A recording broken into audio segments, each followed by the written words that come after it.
Welcome. My name is Laura Schneider. I'm the Executive Director here at the Reach Gallery Museum.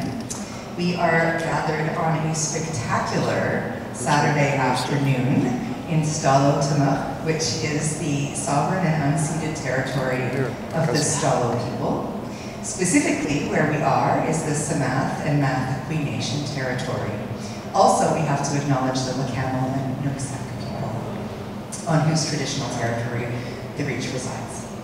It is a great honor to see so many faces out on a beautiful day. We're here for an auspicious occasion, and one that I'm very excited about.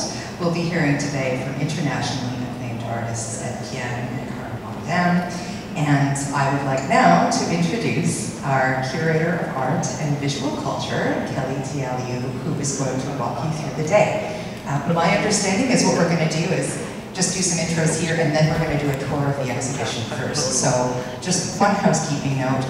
This floor is incredibly unforgiving. If you want to bring your chair with you, or you want to come back and grab a chair as we move around, your knees might thank you. So that's all. Welcome, Kelley. Hi, everyone.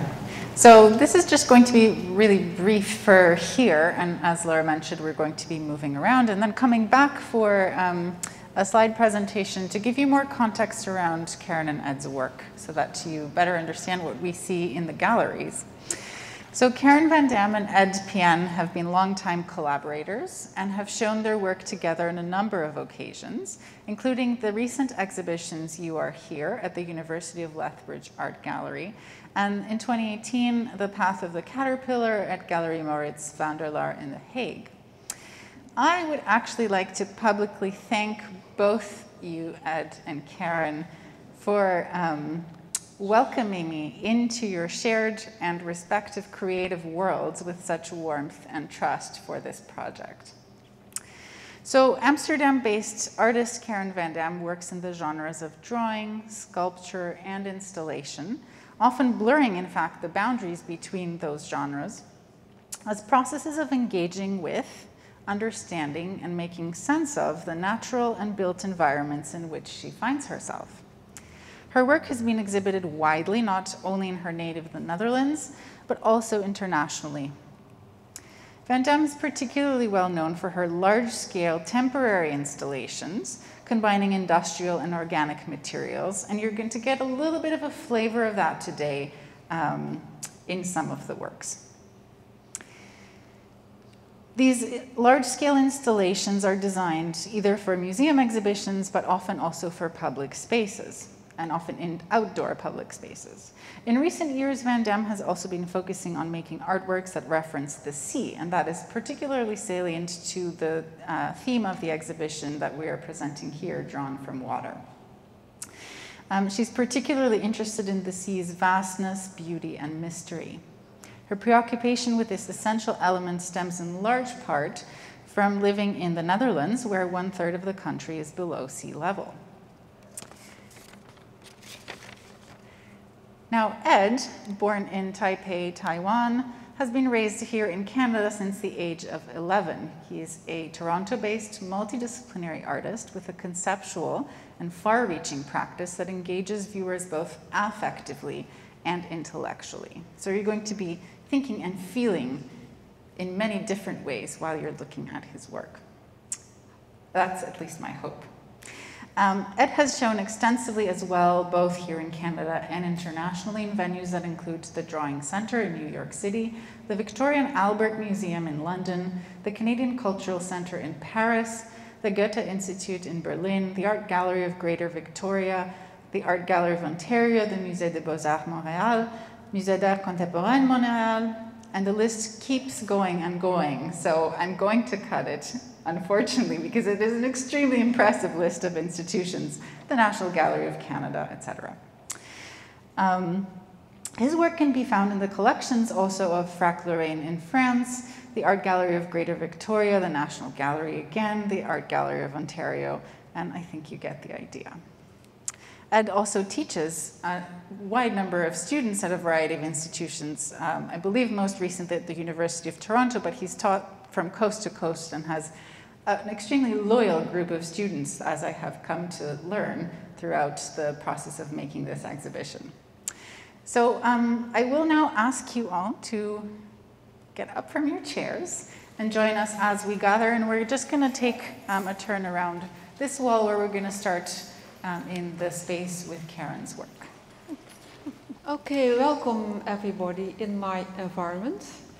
Ed and I were for a period in Burnaby in the artist and residency, and there we could work. I'm working especially for a space, and also the surroundings and what the space means and the people who are living there. So it was very nice to be there for 5 weeks, to come here and to feel what it is to be here. So these drawings I made in this period, only this one I brought from home. So you can see, maybe you can see what my aspiration is. The gallery, the place where we were in the residency was close to the lake and also in the environment from nature. So every morning make a walk at 7 o'clock in the morning, and all kind of details came up. So normally I live in the city, and now I have to focus on all kind of different details of nature. So you can see in my work, maybe you can see something in my work. For example, this one and this one is the horsetail. And of course they have it also in Holland, but I was never alert of this. And now it came in my vision. Vision is a good word? Yeah? Okay. So I started to draw. That was one of the first drawing I made. And when we came here, in the first week we were in Burnaby, we got an excursion about Sumas Lake, disappeared Sumas Lake. So, and we were both very inspired by this. And for me, I started with these drawings. This is the shape of the disappeared lake. And under you see all these sticks. That's about the fish were still in the mud when all the water was disappeared. So that inspired me as well. And so I started to make drawings of these. Yeah, well, you can see it's all nature. You see also here the shape of 5. Yeah, they are coming a lot in my work. Also there and behind, I found this beautiful ball in a dollar store here, because you see there's also this shape of 5 and 6 size. This is always coming back in the nature. When you have everything on a microscope, you will find that it's coming back everywhere in nature. So this is very often in my work, also in outside work I made in Holland, and I show you later on the presentation. Well, you can't see it as a dog ball I found in this dollar store. Because I also like to find materials around where I have an exhibition. And this is, I had it in Holland as well, but I couldn't find it anymore. So here I found a lot, so I brought a lot also to Holland tomorrow. Bring a lot to Holland tomorrow. And so I found also materials you normally use. When we go in the back, we will see a new work, especially made also for here. Also these tubes you normally find under the ground. I use them often. Just when I just walk everywhere, I am alert of everything I see. So and sometimes I find it and I said, oh, I want 100 of these to make a work of it. Well, this drawing, for example, I never have it in Holland, but the trees are so high when you are in the mountains and in the nature here. I really, well, it was really, you know, so heavy to find this, and for you it's almost normal, I think, but for me it was really, they are twice or maybe 3 times high, like in Holland. So yeah, it was like going up, going up. We went also to waterfalls and all the nature direction of Whistler. So it was very, very exciting and inspiring. We also went make a big tour from Calgary, Lethbridge, Calgary, over the highway to Toronto, and we slept 5 or 6 nights at. And that was also a very nice big film for me. So at that time it started already 6 years ago, I think. And at that time the nature came into my work. That work, what you see there, is a work I made specially for here, already 5 years ago. And well, because I had an exhibition planned like 5 or 4 years ago, but then Corona came and we have to postpone it. So I showed it already in Holland a few times, but it is specially made for here. It is lichen, it's a kind of, not moss, but it's growing on the stones. I was really inspired when we have this travel, and so I made this work. You can touch it, don't be worried that it is, goes, so it is really easy to touch.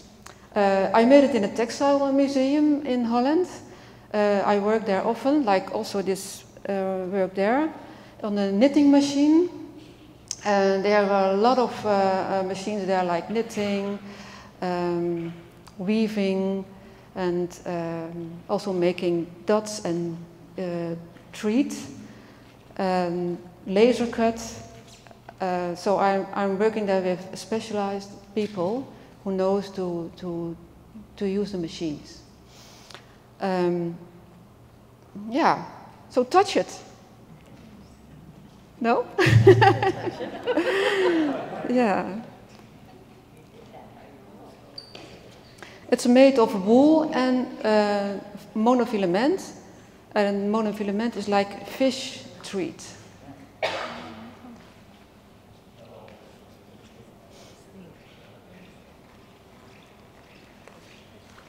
So now we're standing here on these black shapes. For me it is like the jellyfish we saw here in the aquarium, and they are also in the sea here, but we didn't see them there. But they are so beautiful and light, and you can see through them. They are lovely, but they are so dangerous. So I thought I'd make a totally different opposite of them, but I really felt when you know they are dangerous. So this is a kind of jellyfish area. Also these I knit in the textile museum, and when I came here they all made these balls already black for me, because it's easy to put everything in one suitcase, like a tent, you can fold them. This is also a kind of living and working for me, that I can bring it under my arm or in suitcases to next place, like a traveler. Also these, you can just fold it, put it in a vacuum bag and just bring it to a next place. Are there questions already? No? Okay. Then we go into the next area here.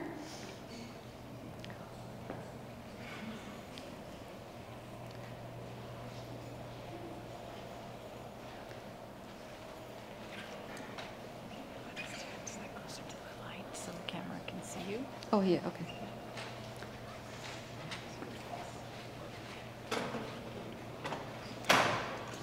So this here, okay. Okay. So this work is totally new, also specially made for here, like the moss and the seaweed. So I made this also in my textile museum. This is a kind of laser cut machine that they have. And I really want to bring them here for all this moss I see on the trees and the seaweed by the sea.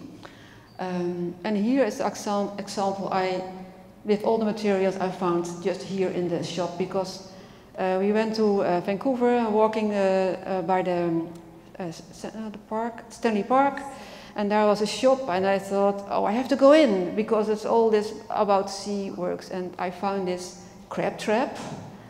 Well, I was immediately in love with it, so I want to have it then and bring it home. And so in this period where we were in the Burnaby, I tried a lot of things on the floor, on the air, on the wall, and also with these cutting materials. These bowls again I found in the dollar store, and make it all with wool on it, and they are like, you can say it maybe. What is it? It is a kind of abstraction. So it is also what your inspiration is, or what is coming up by yourself. So it is not clear, and I also don't want to really mention everything, every detail, because it's also for your own imagination. And yes.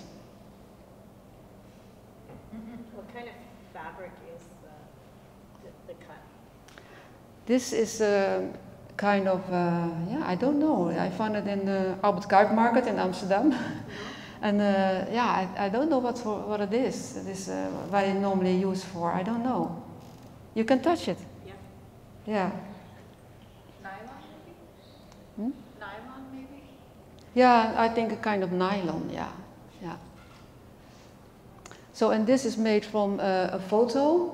I made a drawing. I mean, and so we have to make a photo of it. And these are also. What's the title, Kelley? What title did we decide? Yeah. Skyward, I think. Thank you for this title. Yeah. So this is also a small space. So the space is always also very important for me. So this is a very natural space with white walls, and the architectural thing is a white cube in a way. But here you can't make not more distance than this, so you are in it. You have to go upwards to see what it is. Well, I'll show you later in my presentation other kind of architectural elements that inspired me. So it's all about the space, architectural surroundings, how is it used in the space outside. Everything is come together in an installation. Maybe I have talked enough about the real situation here, and maybe we go to Ed now. Are there questions? Not yet? Yes. What specifically about the sphere or the circle are you drawn to? Because I see you attach them there. Again, the ball is what you picked up in the dollar store.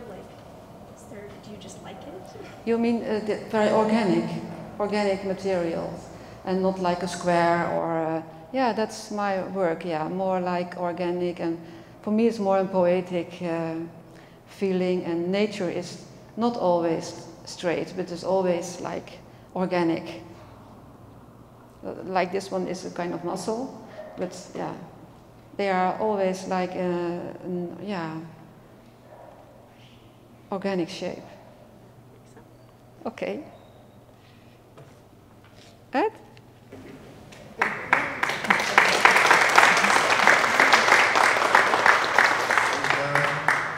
Hello, everybody. I'm going to ask you to come this way. We'll look at the paper cut first, and then we'll walk into the installation. And thank you all for coming. It's a beautiful day. The blue wall in the front. I will just go through this.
ask you to come this way. We'll look at the paper cut first, and then we'll walk into the installation. Thank you. And thank you all for coming. It's a beautiful day, and you should be outside playing.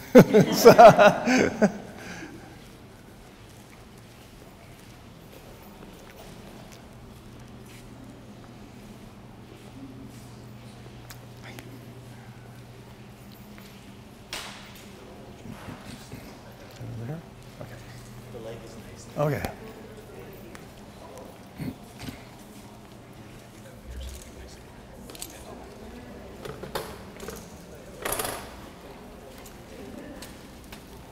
That's the piece they're going to look at.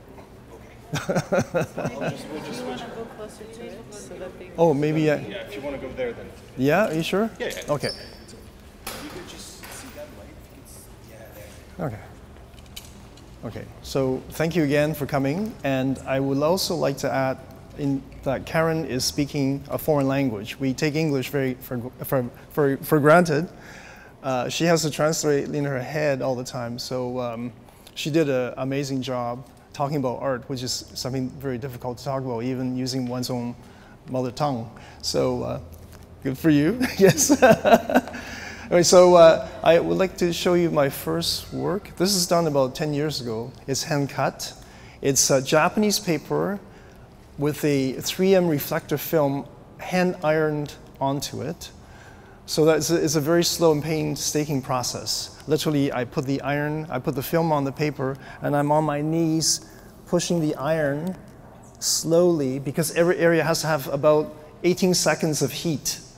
And if I stop, you'll see an iron mark. So it's continuously moving until I finish the whole setup. And that's just preparing the surface of this work, this material, before I start cutting it. So to cut this, I also have to make a design. So in this case, I was very inspired by Ernest Haeckel, who's a 19th century scientist from Germany. He's interested in sea creatures. So he would dive down, pick up material, living beings, and he will look at them in microscopes and draw the very fine details of all the different parts. So this is an homage to Haeckel. That is also the name. So I wanted to invoke a sense of a deep sea with all these cellular structures that you don't normally see with your naked eyes, but through his, I would say, his opening up are the possibilities of seeing microscopic creatures. We're able to really enjoy what is also there that is beyond our normal ways of seeing. So this is 3M reflective material, so the further you go back, the brighter it becomes. It's literally like the fireman's clothing in the dark. With your headlights on, you see them very clearly. Anyway, so it took about, I would say, a month and a half to cut this. I literally just start from the top and come down until it's finished. And yeah. It has to look easy, but it's not so easy. It takes a lot of patience. And so I would like to invite you over to this part, which is an installation that was commissioned by the Chinese Contemporary Art Center in Manchester, England. So they had asked me to work on a residency. Sure. So I was invited to work on a residency in Manchester. And when I got there, obviously I'm doing research, and as an artist, you want to not repeat yourself. So they invited me to actually make a paper cut installation. I didn't want to do that. But as an artist, I always feel if I have to do something, I ran out of time and I ran out of ideas, my plan B would be a paper cut installation. So now I'm looking for a plan A, so that I don't know what it is. So while living in Manchester, I realized there were so many amazing Chinese restaurants, and I couldn't figure out why that would be the case. Then I realized next to Manchester is Liverpool, and during the Industrial Revolution, the textile industry was quite huge. So cotton was coming from China, so there was a direct connection between the ports of Shanghai and Liverpool. Anyway, so so I started to research the history of immigration of different cultures coming to Manchester. Then I started to stumble upon histories of illegal immigration as well. And what's interesting for me is I'm always fascinated with the idea of hauntings and ghosts. And the illegal immigrants in the UK, for the Chinese, they're called ghosts because they have to stay under the radar, because if they're caught, they are shipped back to their country. And also, there's an incident that was really tragic. In the Murakami Bay, there were these seashell pickers. They went out too far, and the tides came in, and they all drowned. And then they became really famous because there were so many people who died. So I thought it was really interesting that they are ghosts at the same time, that they had to remain visible, but when they died, they are ghosts, and they are now completely visible. So it's a reference to illegal immigrants who cross treacherous oceans or waterways to get to another country. And so I tried to make something like this refugee tent, shelter. At the same time, the peaks and the troughs look like waves that are undulating and moving quite dramatically. So background story for this is, as well, is when I was commissioned to make this piece, I was already told that it would be a traveling show. It would go to different cities, different galleries. Every gallery is different in terms of scale, configuration. So the piece had to be infinitely malleable to take up the different spaces. So, and also, they didn't have a lot of funding. So I was able to actually put all this rope into 2 duffel bags. So I shipped them. And the sand that I got from the local, they were locally sourced. So I had these empty sandbags. And literally, I went there with 2 duffel bags. They were checked luggage. And then I had my clothes on my backpack. What else? Oh, yes. So the mirrors are an important part of this because I want to really suggest a sense of journey. So the images were actually gotten from YouTube. This is work from 2009, so the technology at that time and YouTube images were quite low res, but they still seem very compelling and to me to this day. So there are people who are trying to cross boundaries, or there's a person who seems to be mad and people are afraid of him and they're walking away. And there's a visual happening, people carrying candles, walking past. And so what you see here is low tech. Literally, the mirrors are suspended on monofilaments or fish wires. And with the air current in the space, they start to rotate. So they seem to have their own mind, depending on how many people are in the space and what the current is doing in that particular moment. So they may turn one way and then stop and turn around and go the other way. So the projector on the wall there actually has an image as 5 oval images. So what we had to do to install this is we had to take each mirror into space, align the images, and hang them so they're exactly in the same place as the cast images on the video. So the sense of movement is really important for me because it's about migrations and journeys. But there's one image, which was that one there. It's a shot I took in a mall in Manchester. People are moving, but they're actually going shopping, and they go home. And they do this with a certainty, because that's what they do. We go home, we go out, we shop, we go home. But all the other people have the sense of such an uncertainty in terms of where they're going to be ending up at the end. So, the other thing I've added is there's some mirrors in these little crevices. I kind of see them as puddles, so just water accumulating, but they also illuminate the walls. And sometimes if you kind of move these things around, by accident or by intentionality, the mirrors move.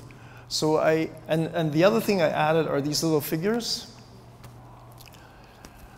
So when people first come in, and you're welcome to walk through it, the initial, I guess, engagement would be that it's your size, that you can go in, but the minute you see these little figures, it becomes something else. It becomes a massive terrain that these figures have to negotiate and cross. I did a vertical fence there to suggest the walls some people have to scale to cross over to another country or border. And the impetus, actually I'm going backwards here, how I started with this piece is once I knew I wanted to deal with illegal immigration, I went to an ocean and I just sat in the water waiting for the waves to push me around. I wanted to feel the might of the water. And the day I was there was a storm the day before, and washed upon the beaches were all these ropes and even pieces of clothing. And I just thought, it's got to be made out of rope. So that's where this piece actually originated, just from sitting and thinking about a particular site.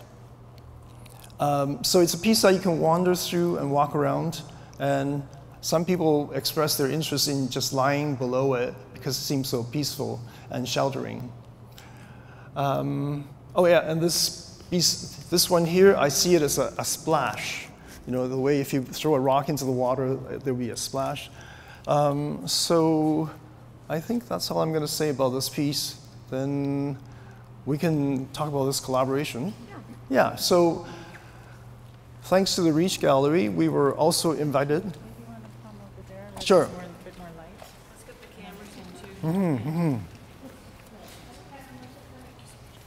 You can tell. Sure. Yeah.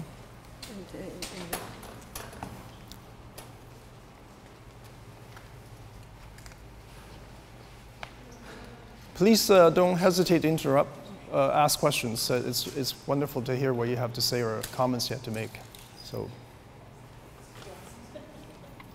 we're almost done.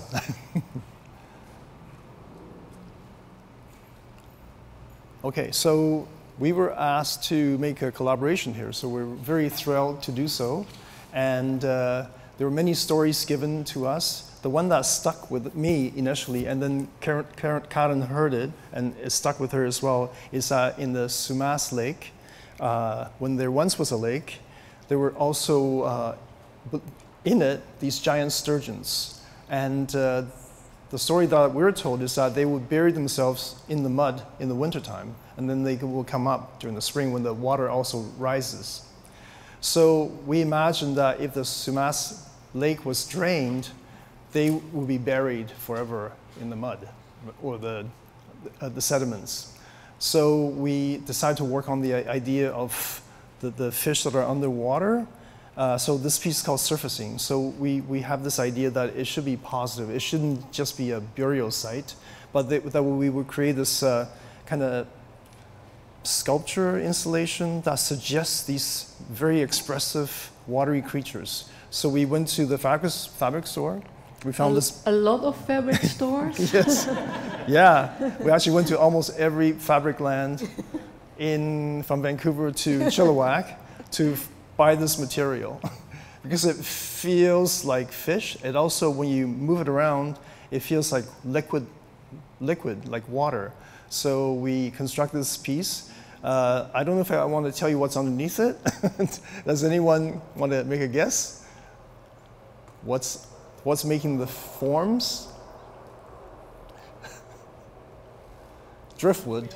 They're driftwood, actually. They're driftwood from the ocean. So we actually went to the ocean and picked up these beautifully carved driftwood from just weathering in the water, right? Mm-hmm. And so some just look like fish. So the first time we put the fabric on one of them, we just went, wow. Yes. Well, I had one thing, because when we saw just one piece, I thought, oh no, my daughter has a dress like this before when she was 10. So, but when we put it all over, then it's getting, of course, something else. Yeah. Yeah, well, that's the idea as an artist. As we work, we would like to take some materials that are very familiar and transform it into something else. So it always has this other quality. So the projection that accompanies the work is actually a piece of Tyvek on the ground, and it's mixed with water, the lake water, and then with ink, and then I documented it evaporating. So in this video, it's actually water evaporating, and then it's played backwards, so it's coming back again. So it's this perpetual kind of coming and going of water.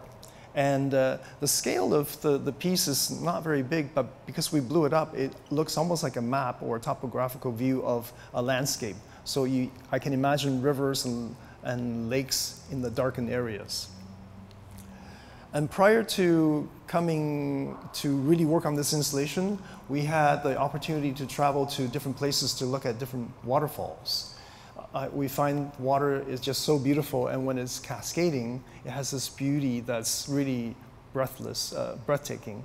So we went to Bridal Veil, we went to Shannon Falls, we went to Brandywine Falls, and the one further up, I can't remember the name now.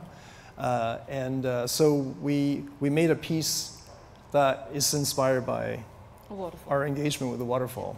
So lots of cutting, they're all hand cut, and we love the height of the gallery, so we really wanted to reference that space and the cascading of the water coming down.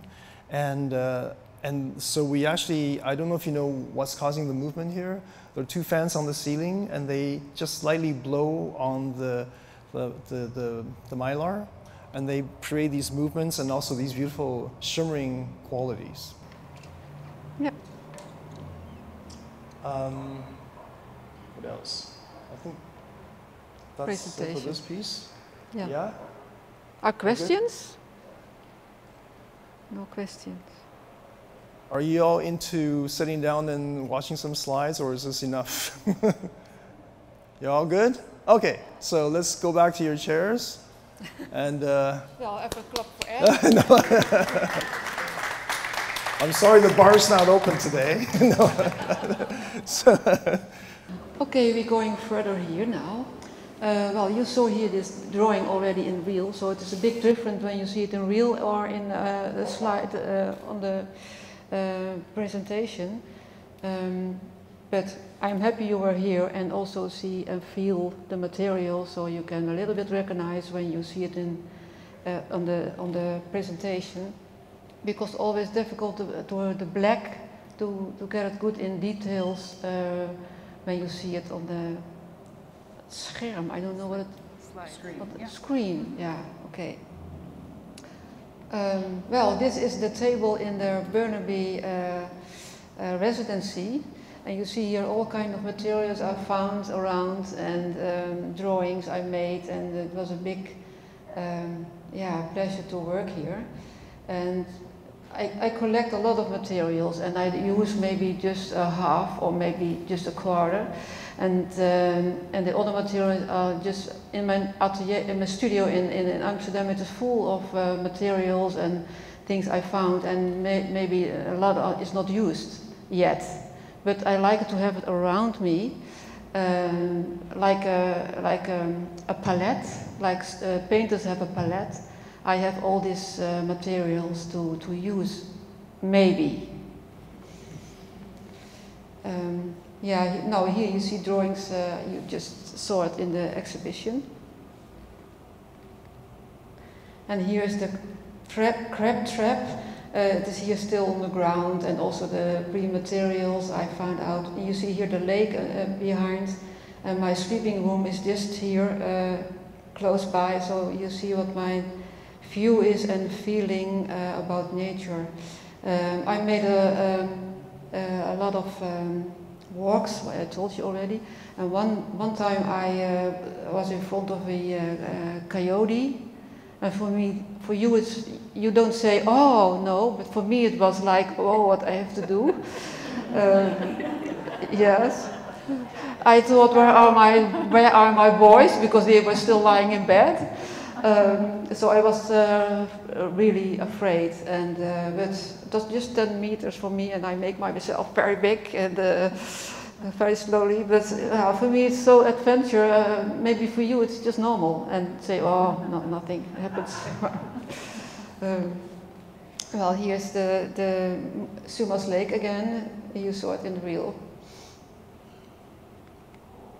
And this is we're going into the past. This is a work I make in Holland, also very close by the sea side. It is in Haarlem. This is an old fish hole where they sell fish, came from the sea. And most of the women, or here you see the fish hole when it is used like a fish hole. The women came from the seaside and make a walk from the sea to this fish hole. And I really want to make this walk as well, to feel what they have felt in that time. We're speaking about 17th century, 18th century, started already. And here it is in Zandvoort and Zee on the seaside. Here the fish came with the ships, of course. And this is an old cart with the road, how you call it? A walk path? A walk path. Yeah. And here you see the woman how she carried the fish. And it was about 1 hour walk from the sea to this fish hall. Here's still there, and I was really happy to do this, and I thought maybe the scent is the same, maybe the tree is still the same, or you know, that I felt what they are have seen or felt just on the road. So the floor piece, I go back a little bit that you can see it better. The floor piece I made here, it is like the sea here. It's also made by the Textile Museum, and you see here these tubes. I also have here a few around. This is the same shape, and on the floor it is more like all these waves. And also these shapes, they are going up and down. And like the small animals, not snake, but worms, sometimes they come up from the beach and go down, and you see only the rest of the form and not the worm anymore. So that was inspired by the sea in Holland.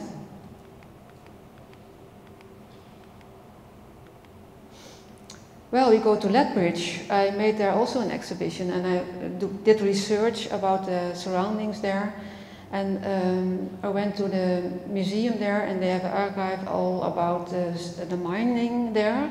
The city went growing, and about this mining situation. So there was a lot of, the area was full of this mining. And I found a map of the structure under the city. And it's still there, and most of the people even don't know it yet, but there are still open, they carved it, of course. And I'm really inspired about this organism, a kind of structure under the city you don't know, and it's still there. So this was a starting point for me, that the coal was very important for this city. And so I made this installation. Here it's the same what you see here, same drops, but here only 400 of this coals. I call it coal. And also there below you see some tomato towers hanging like tunneling. And also these red things I found in Lethbridge. Maybe you know it. What it is. In Holland they don't have it because they use it for the snow. It was snowing at that moment, and you can put it in the snow that you know or still know the road. So it was a kind of labyrinth, so you can go through, and like the underground city, I call it. So this is a work also in Holland. It's about a seed, also inspired by our road trip ahead. A seed is small, very thin, and even you don't be alert on it, you know, it's under your feet everywhere. I see at this moment it snows about this white seeds. So it is small, but very big. It is the beginning of life. And I want to make a big one. You can enter it, so you are in a seed. This dog don't want to go in because I don't know why, but he's her boss is already owner is inside the installation, but the dog didn't want to go in. I don't know why, but it was a very nice moment. I was just there to make a photo, and it happens like this. It is in a botanical garden in Wageningen. And here you see the sculpture also, you saw here. I made it already, what I said, 5 years ago. And I showed it a few times in Holland and some places. Well, here's also an installation with just isolation tubes. I found it just in a store, and then I want to have 4,000 of them to make this installation. It is a big, when you are under, you can see through the next level. Yeah, it's like, you can see that the architectural thing here is very important. So I use here really the architectural elements.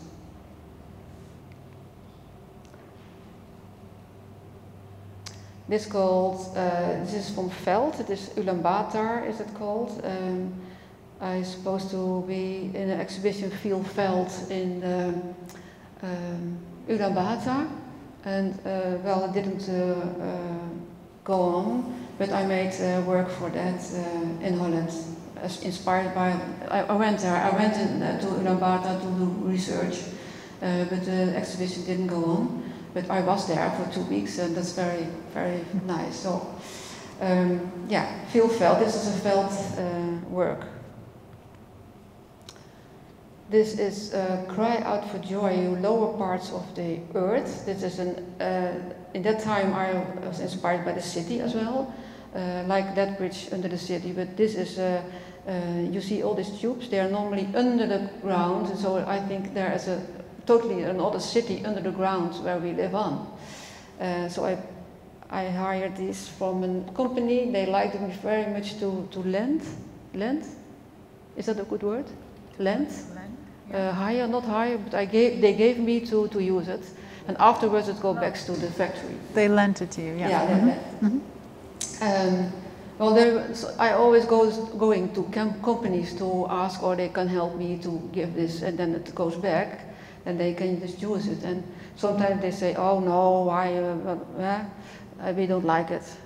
We are not going richer from this.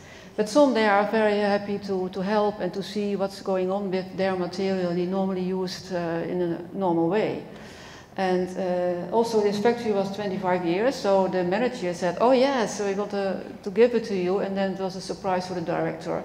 So he was really surprised about it. And so sometimes you are lucky, and it's so nice that people can help you, and from companies who you see here these clouds. They are made from maps, walking maps, 1 or 20,000, so you can see every street and every detail from an area. Maybe I see, oh yeah, and they asked me, this is in Holland, and I got a phone from China. They also want this exhibition in this work in their exhibition. And I thought, yeah, but it's going to be a Chinese version, because I can't bring all this stuff there. So I said, okay, I need maps from your city, Nanjing. Ed was also participating in this exhibition. Nanjing, so I went and said, yeah, I have to make holes in it. These are made by hand. And when I came there, they were already busy with here. You see the holes that are already in it. They did it with a machine, a drill machine. So I thought, oh, what's happening here? And on the end, it looks well, and they did it on there. Here we made it all the clouds ready for. And here tubes, I always use these tubes, and they find it there, and the end result was this. But as you can imagine, there's a very experience when you are somewhere else, other country, other talks and other materials, and then they want this installation. Okay. And this was in, is it all long enough, or, I mean, continue? Sure. Yeah. This is China, and when I was there, also for a residency for a few months, and I found these mops. There's a cleaning floor element, and I cut the steel off, and so now they are like anemones from the water. And also these big balloons, they have this everywhere. I put it on the wall, cut it, and well, you can see where how they are made by a woman. We went to also there to a factory, just a day drive, because I found a lot of small ones in all kind of different small shops, and I thought, yeah, I want to have like 500. So I had to come to where they are going to make it, and so it was a bus ride of a day, and someone was with me, and we went to a factory, but a factory with, yeah, really women are sitting here to make all these mops. This is an installation I made with ponds. I think you call it ponds, where you have, they are in the garden with fish, in your own garden. And yeah, they are hanging here also in a kind of flesh hole, old flesh hole. And they now feel like they are pieces of flesh. And this was in the museum in Boijmans van Beuningen in Rotterdam. And there it was in an old koepel. A koepel, is this English? A koepel? Cupola. And here I thought, oh no, black is not anymore here, because it was so a wide and mysterious area. So this is the first time I use white. But here was a big problem, because they made it for me specially in a factory for, you know, they use it for boats. These, they use it for boats, and they are much heavy. So they made it for me in the thinner layers, because they are going to in a mold, and then they put this plastic in it, and again and again. So for me, they did it just very thin, so it's getting light, because it was only 700 kilos possible to hang there in this old koepel. So they made it on the last minute, and when it came in the museum, it smells very, very bad. And people who want to help me here, they don't want to help anymore because they got a headache. So there was a company come, and they have to find some air and to find, or it was really bad for the health. So it was not. I was happy, because but there was also this system, air system in the whole museum, and so it went everywhere. Also with by an old area with painting from well, Montreal, and you know, so everywhere you can smell this awful. So every time when you make an installation, there are some kind of problems you never know before. And you have a list of things what can happen, but on the end there's always something new that you not expect. So these are the black dunes of also seaside installation in the museum in the close to the sea, and I call them burnt dunes. Because there was a period that there was a lot of fire there, and yeah, it was so black.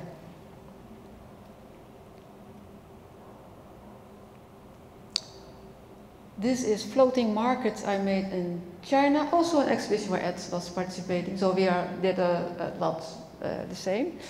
And this was also a very experimental thing, because when we went there, and they said to me, you can go in the middle of this big, very high, much higher than here, I think, much higher, twice maybe.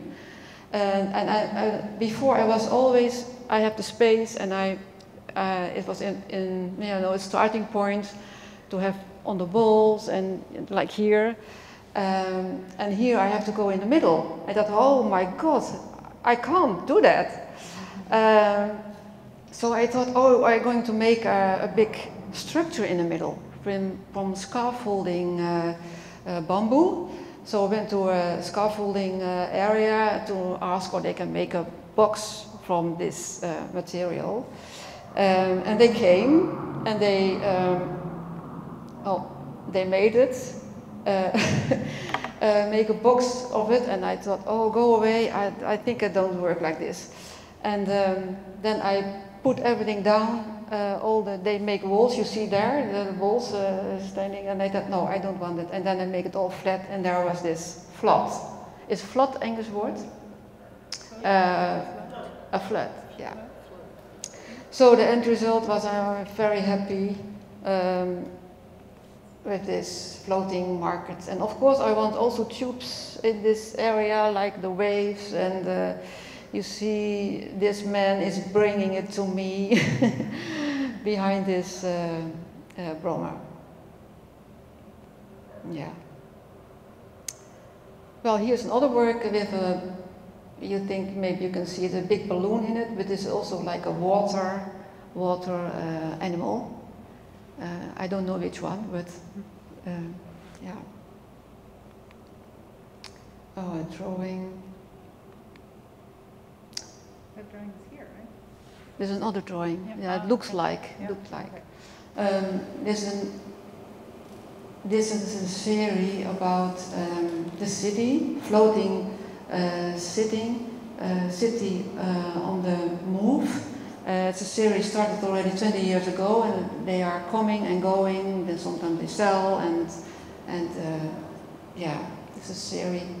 Very small details. Also, these are got ones from Canada. I think they use it for a toilet or something. I don't know, but this is also part of the work. And here, lasagna roller, and you know, I found all the materials and combined it with things I made. Ravioli, yeah, ravioli roller, yeah, yeah. Here's another drawing.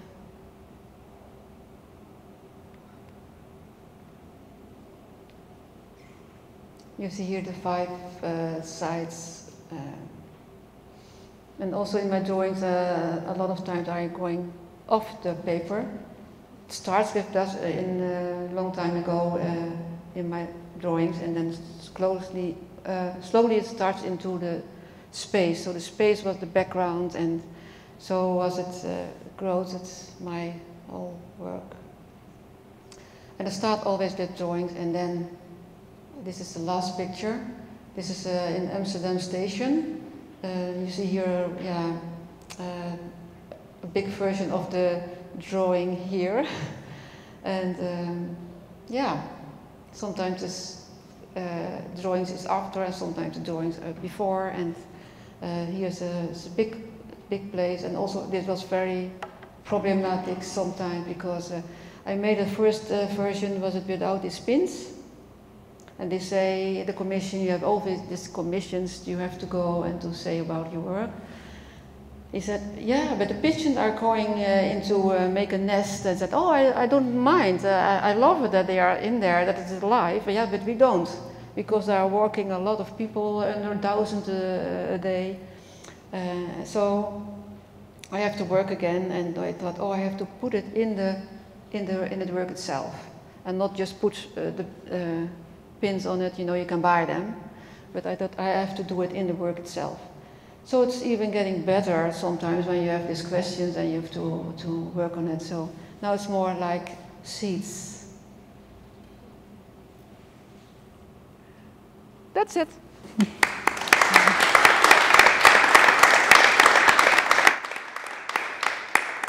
So maybe, Karin, if I'll ask you a couple question or two, and you know, we'll have a question or two for you afterward as well. And so when I inherited the folder for this project, there was very little in it. So I started to explore your work first online and then through a series of conversations. But I knew that so much of the work that we were going to present here was going to be new. And I also gradually was beginning to realize how much you use modularity in your work. So many of the elements get reused in different configurations. And so there's a constant sense of both continuity but also prominently change for me in your work, and that it's constantly morphing into something else. And when you're working site specifically, there's so many unknowns until you get to your new location. So I'm wondering, how do you kind of use change as a creative force and the unexpected?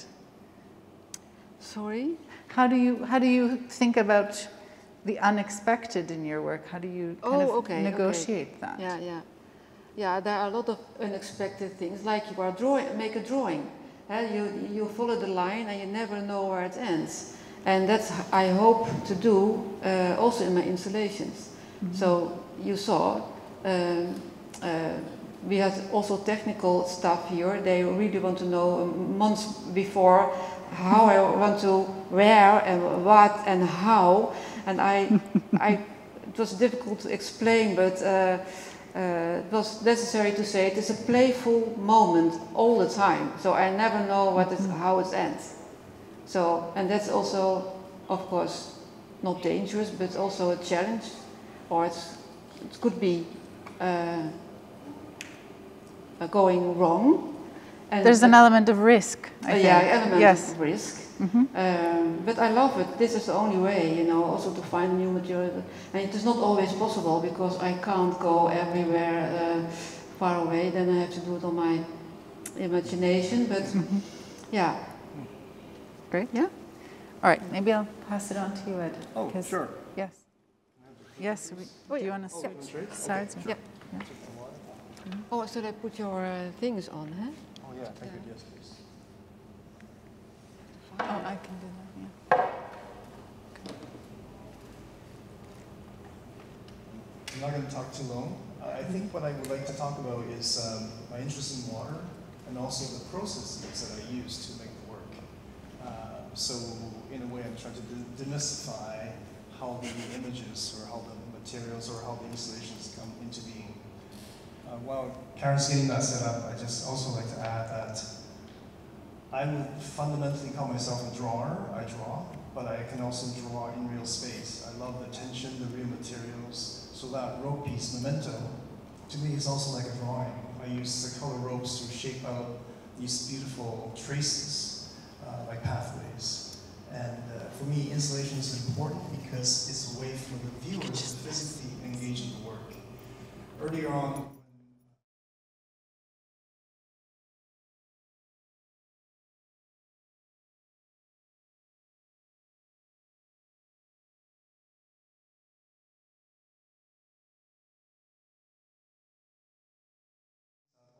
so if you look more or experience more, you get more out of it. And so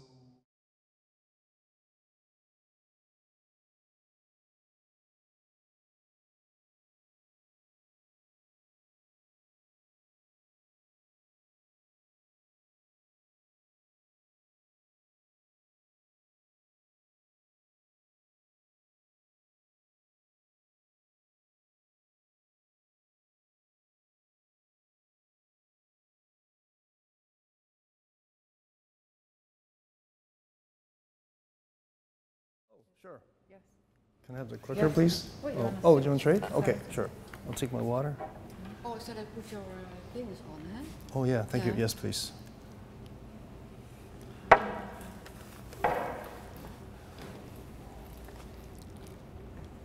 I'm not going to talk too long. I think what I would like to talk about is my interest in water and also the processes that I use to make the work.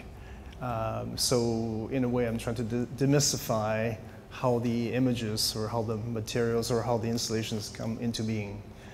While Karin's getting that set up, I just also like to add that I would fundamentally call myself a drawer. I draw, but I can also draw in real space. I love the tension, the real materials. So that rope piece, memento, to me is also like a drawing. I use the color ropes to shape out these beautiful traces, like pathways. And for me, installation is important because it's a way for the viewers to physically engage with the work. Earlier on, when Kelley was talking about my work, she said it's about concept and also it's about an experience. I strive to make work that are, I would say, seductive so that people will want to come and look at it. And then once you're in it, there are other things that open up. So if you look more or experience more, you get more out of it. And this title is called Sentience of Water, and I just love water, and I don't know if you know what sentience of water means, but for me it's about water having its own agency and having its own liveliness, expressivity. It likes to I would say, collaborate.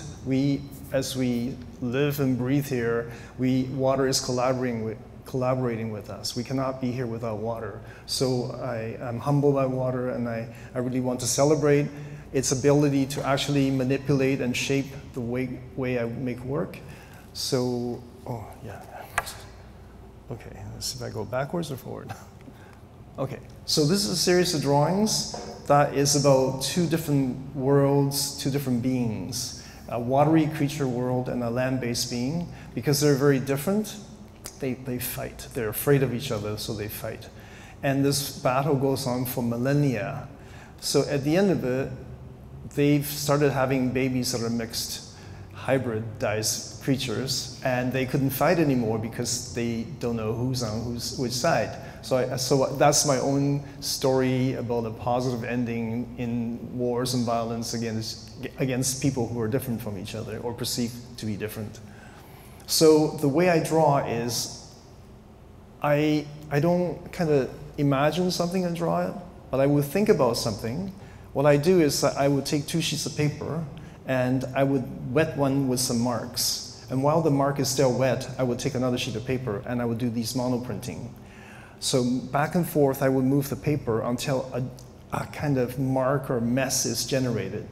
And I kind of see this as a kind of visual echo. You know how sound bounces from wall to wall? Here, ink is bounced back and forth until it evaporates.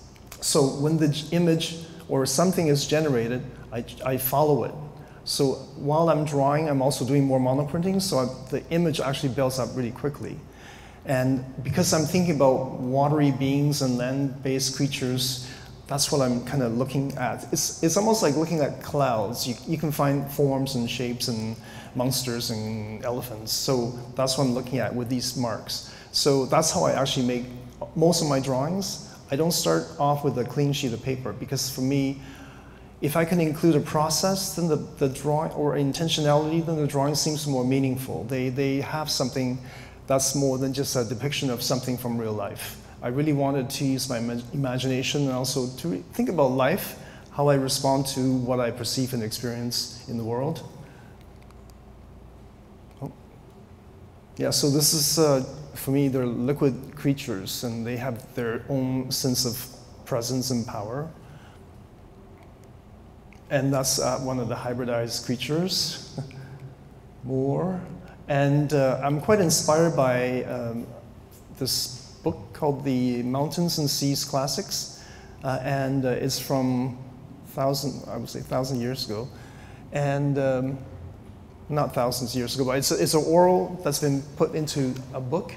And in this classic, it's a Chinese classic, there are deities that are very strange, but they all have their names, and they all have their likes and dislikes, and people can worship them. What I'm really fascinated by is Guopu. He's a historian from around 200 years, from the year 200. He said, "A thing in itself is not strange. It is I who makes it strange." I love that story because it really demystifies this otherness. Because as we all know, we are who we are, but someone may see us as very different. So I love the way he celebrates difference. So that's in the work. So when you say, why does this figure has a fin on one of this, where the hand should be, and then the creatures can ask you the same questions, like, why do you have 2 hands with 5 fingers on each one? Why aren't you symmetrical? Why can't you swim like me? Why can't you fly like me?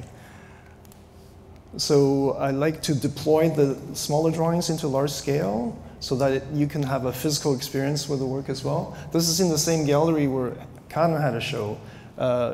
It's quite misleading, the scale that you show, because this space is about 30 feet high. It's a really, really tall space. And Karin has courage to actually make large-scale installations with different materials. Incredible, actually. So my exploration on the sentience of water are actually inspired by the Saracuyo people of the Quechua, indigenous Ecuadorians. They fought against deforestation. They went to court and they said a forest is sentient, and they won the case. So for me, it really spells out other possibilities for things that are more than human, that are not like us. And I love the way that water can be so curious. It wants to participate in everything. It has this agency, which is called co-agency. So it likes to collaborate. So with us, it becomes something else. With all the nitrates in the air, it comes down from the rain, it becomes acidified, and it starts to break down materials. So it's always acting. It's always a process. It's ongoing.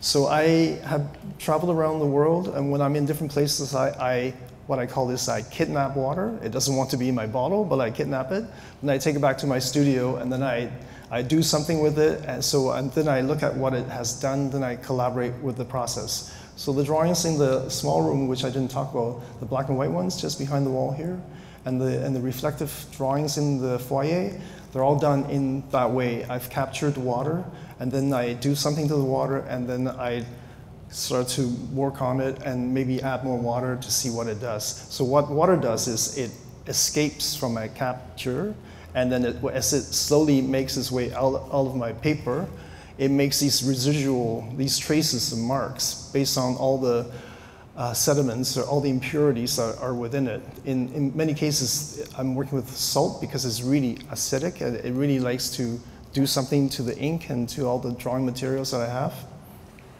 So this is in Paraguay in South America. I didn't want to go into the water. It just felt really polluted, but I had to get some water. And this is in Iceland. I took a piece of glacial ice and I melted it and I took it home in a bottle. I haven't done anything to this water yet because it's so precious to me. I have to wait to figure out a good way to use it to really pay honor to it. And so it's like thousands and thousands of years old, filled with, I would say, volcanic ashes from all the eruptions that are happening in Iceland. So it's rich with materials that it is carrying. So every material that is in this world has a rich history, which I like to also celebrate. This is Sumas River from last summer. So that's being used for the work in that other space as a video. This is Halifax. And so this is me pouring water, seawater onto mylar. And it creates puddles. Over time, I watch it escape. And it leaves these salt shapes, beautiful marks, and these crystals. They're like jewels. And when they dry, I add more water, and so these images start to build up. What happened one day is when I was in Halifax working on this, it rained. And I went to my studio, and the water had already escaped. I went to my studio, and it was filled with the water again, and the salt had kind of mixed with the water again. So literally, the salt drew the humidity from the air and made ocean again in front of my eyes. So I was really quite pissed off. So I used a hair dryer and I chased the water away so I can do my drawing. So that was made into a lithograph, I should say. So that's resulting work. So I actually didn't do very much, and it just created this kind of animalistic horn-like creature, which I adore. There's something mysterious about a darkened ground using white or lighter colors to make the image. And so the ocean water drawings, that's next door here, I use the word drawing as a verb and a noun at the same time. So ocean water drawing, describing what it is, and also ocean water drawing as a verb. So here, I would soak the paper with the Halifax Harbor water, and I would use different ways to kind of see how I can actually put the ink onto the paper. And then sometimes I will just scratch it with the mylar that I use to hold the ink, and then just wait for the water to escape and then see what happens. And I would just, this one was really simple. Literally, the water's wet on the paper. I took a brush and I just kind of splatter the brush. It made these little dots. Then I held the paper up and the water started to run, following gravity like we follow gravity. So I saw these beautiful kind of star-like, light-like falling cascading lights. And I just added little sparkles using white Conte to accentuate what I think is already there. So literally I'm I'm inspired by what water had drawn already. Sorry. That one came as a skull. I had nothing to do with it. Literally, I scraped the mylar and that thing was there and I just stopped working. You can see the effect of salt water on paper. There are these things called blooms. They create these beautiful, beautiful marks that I can never do by hand on my own. But water can draw that. And that's another one. I used a hairdryer here to kind of chase the water around a bit to create these tendrils, like underwater creature. By the way, these drawings were shown at Center A when Henry Liu was director, curator there last year. Henry invited me to the show. So I'm showing some other ones, as well as some of the old ones. So because of the texture that water can make, it inspires me looking at it and thinking, wow, it looks like a universe, it looks like a cosmos. So I start to make these little flares and shooting stars.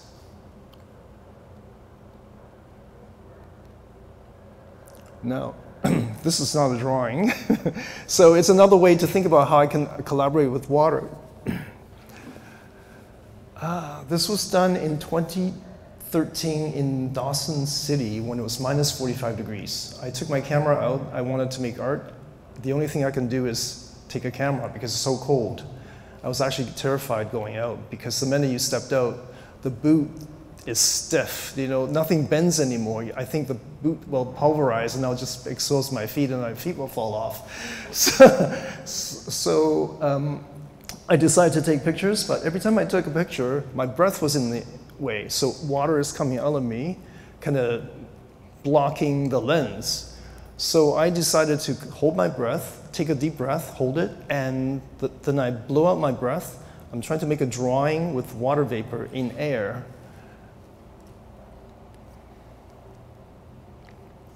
So the minute I blew out my breath, I would take the picture with a flash, and it freezes that moment. So this is called dragon, like a dragon, I think it's called. And also there's something really interesting when you take a photograph, that sense of space is completely changed. That tree is very far away, my breath is very close to me, but the camera has an ability to kind of collapse the space in between, so it looked like this vapor that I blew out is ginormous.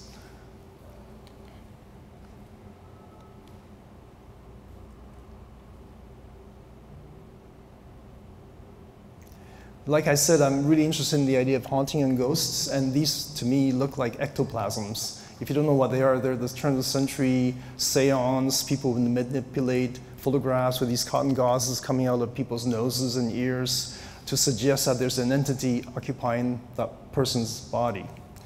So that's, I love the idea that it reminded me of something else other than what it is. This will be my last work to show you. It's called Denying the Source.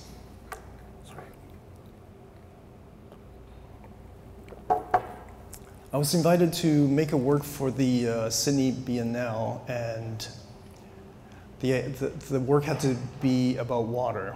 And I just happened to hear an interview with Miran Esfer on CBC Radio.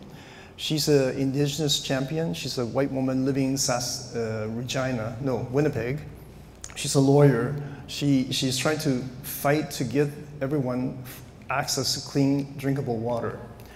So I asked if I could collaborate with her. So what I did was I took her book and I redid the entire text in the book. So here it's all kind of divided into, I'm counting the words, so becomes has 7 letters. The blank space in between is one space, 1 letter, kind of one, so it's like 7 inches, 1 inch, 4 inch, 1 inch, 4 inch. Then I translated this code onto ropes.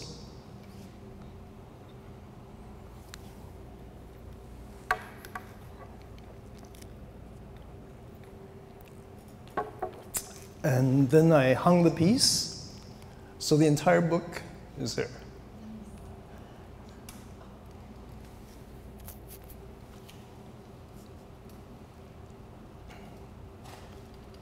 So it's, like I said, I love installations. So you can actually walk through the book.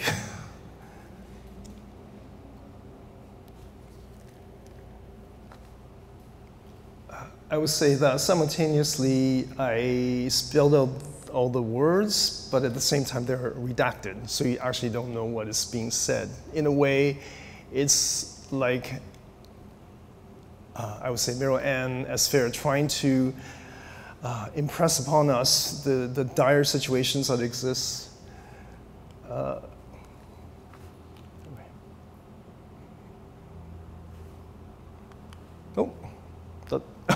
I'll show you one last image. So this is me taking water from a reserve on the Blood Tribe Reserve near Lethbridge when I did a residency in Lethbridge. The water there is not drinkable. So I took a large sheet of Tyvek. This piece is 14 feet wide by 10 feet tall. I filled it with this water. I dammed up the edges. Then I started to splatter ink into it. And then the water took a week to escape from the surface. So I pushed it around with my feet, just kind of trying to push all the ink everywhere. And then water, as it escaped, did this.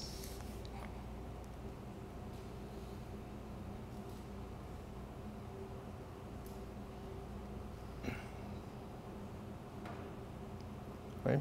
Okay, that's it. Thank you.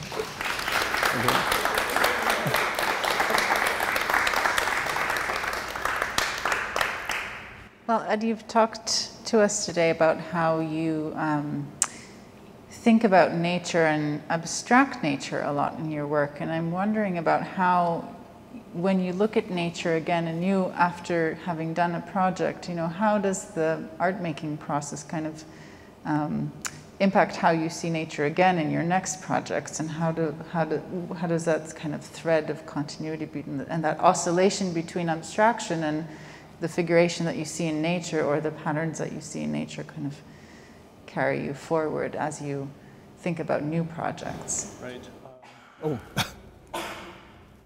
good question, tough question. Well, as I mentioned earlier, all my work is a process. I start with an idea and I need to find a way to allow the work to generate itself. I don't like to make work that seems contrived, that is forced. I like it to see it as coming naturally through some kind of intentionality, but also through some process. I would say one of the things that I'm still trying to explore is the idea of time, because in nature, time is very different. There's what's called deep time, like a rock. So a rock sits there. We think it doesn't move. It does do things, but over time, over the course of maybe 1 million years. So if we were to walk in front of a rock, it wouldn't see us. We would be a specter. We'd be a ghost.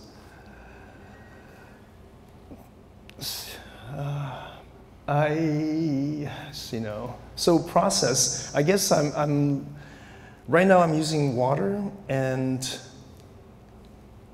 my next project, maybe this is a good way to exemplify what I'm kind of thinking and doing. So I was invited to work on a project as an auction, and so I will make a piece that will be auctioned off. And the auction itself comes before the work is made, or the work is already there. So I chose to have a work that has not been made, and I selected a buyer. They really didn't give me any money, but the idea is that I would go to their place where they have water of some sort. Then we would go on this journey to collect the water, and then I would learn to understand this person, and then I would make work based on what I know of this person and based on our interaction and engagement. So I love the sense of unknown. I don't usually plan anything. I just know that if I were to use paper, ink, and all that, something will come. I guess as an artist, I strive to not repeat myself. I try to find different ways to engage so that at the end, when something comes, it's a surprise to me, and then that's the best part of it, in a way, not knowing what's going to be the outcome. So I'm actually looking forward to engaging with this person that had bought my work that has not yet been made as a process. And then early on I said the time thing, it's just, nature is very different from us. It has infinite patience. It's always processing like we are in a process, but the process can be very slow. If I were to sit there and watch my water escape from me, I'd be bored. You know, it's like watching water boiling, but it would actually take even longer. So I would leave and come back the next day to see what water has done. Then I would do an intervention and do something else. So I would say at this point in time, because I brought back some Caribbean seawater, I wanted to think about what's underneath the tropical ocean. So that's a new series in the foyer.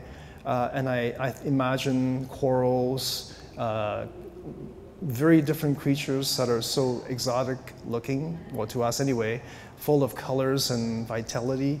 And I use 3M reflective material as well so that it has a shimmering quality. The whole series is called Shimmering Seas. I like to work on in series because it allows me to play out, to really kind of develop the work.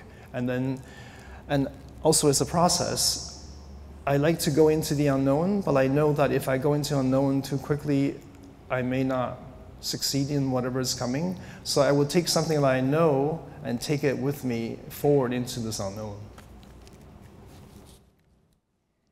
So this is a question, and I think it will be our last because we've actually exceeded our time by a lot more, but you've been a wonderful audience, so thank you. I'm hoping you could talk a little bit about the process of collaborating, because I know that for many artists this would be, I mean, there are artists certainly who collaborate often, but you also have very robust individual practices. So I'm hoping you could maybe talk to us a little bit about how the process of collaboration differs from your individual work and what maybe is the most challenging aspect of making work with someone else. I think you get other ways to find something, or when you talk and we find, like the material we find, you talk about it and then you use it, and maybe you didn't choose it by yourself. So there are a lot of other possibilities coming up. Sometimes, well, we didn't fight that. We didn't fight. Sometimes it would be also a question, I want that, I want that, but that was not a little bit, you know. But anyway, it went very well, and you get other choices, you get other... I didn't make it by myself, this work, you know. Maybe, yeah, this is, yeah. I mean, I can certainly see both of your creative visions in your collaborative pieces, but also something more than just that. I think there is something bigger that grows from your collaboration than your respective visions, having seen now a bit more of your work and understanding your individual practices a bit better. Well, I know for sure that without us collaborating on the surfacing, which is that silver piece on the ground, it would not have been made. It would never have been made. No. It would not be there. It's through a series of, I would say, listening and kind of imposing back and forth, dialoguing. Then I can tell you the story, actually. I can tell you the story how that one's made. So I heard the story. I told Karin the story about the sturgeon. And then I... Who told you the story? Actually, Adrienne, yes. Adrienne Fast, okay. Yeah, okay. That's right. So, and then I heard it again from different people, so that story has been confirmed as real, of the sturgeon living in the lake and kind of submerging and coming up. So when I drove across I drove here in March, crazy, I know, from Toronto to Vancouver, to Burnaby. On the way, I stopped at different places and I picked up a piece of driftwood.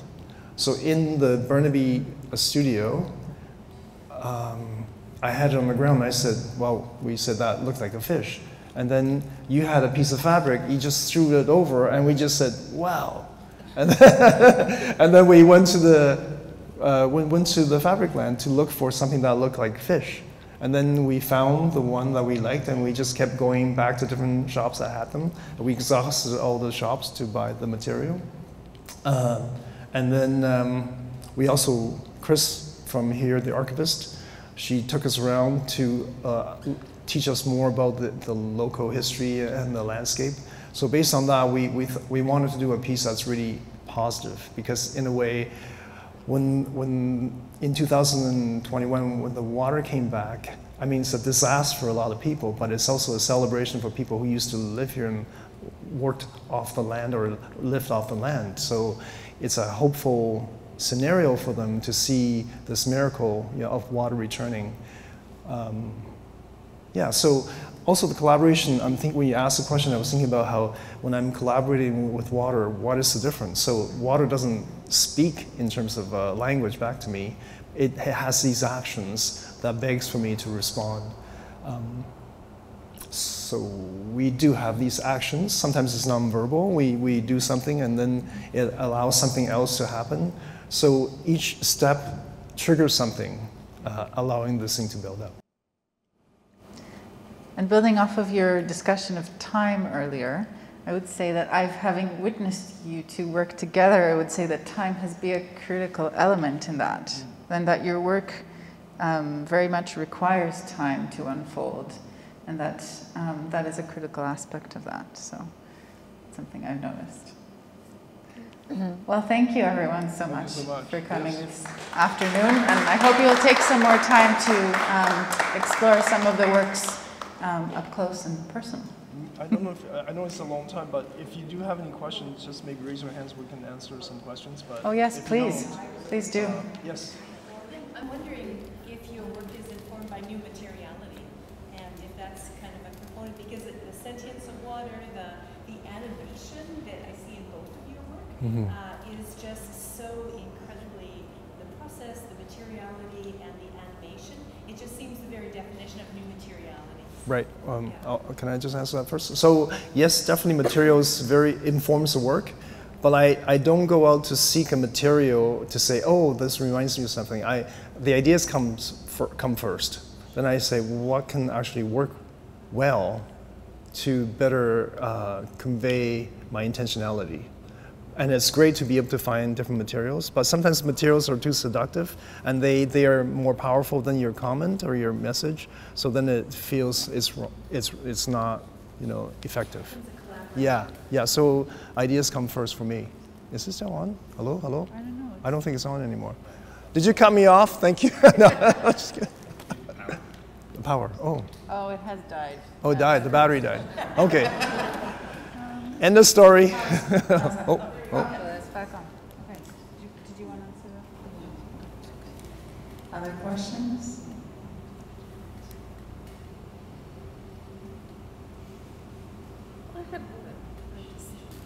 What about archival issues? Archival issues.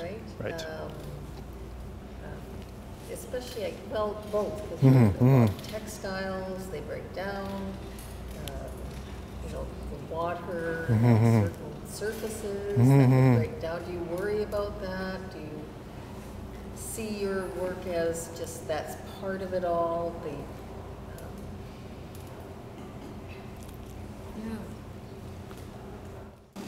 I think like now it don't work anymore. Okay. Just talk louder. Yeah. Well, I think we are also. Can you all hear the question? Did you all hear the question?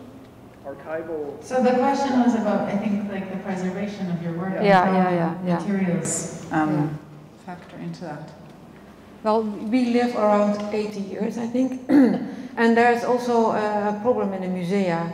Why you have to archive everything? So it is also just during the lifetime. It could be good to see it and not to keep it for 100 years. Be there, I think. Yeah, it's a cultural thing. Also, it's a thing about commodity, I think. Years ago, when I visited Indonesia, there was this beautiful mural, and it was being repainted because it it wasn't being restored, it was just being painted over.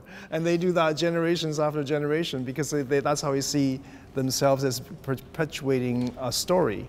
It's only in our culture where we find there's a preciousness of something, we want to keep it that way forever.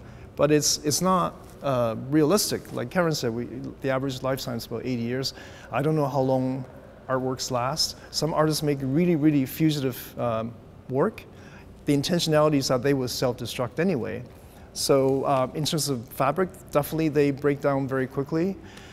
I try to use the best materials because some of my works sell, and I would like to honor my patrons by giving them something that would have a longevity.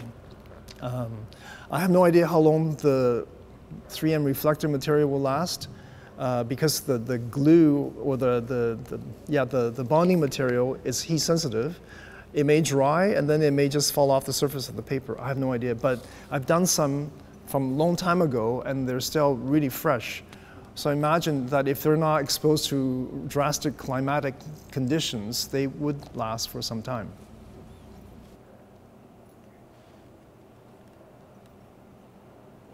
Okay. Any other questions?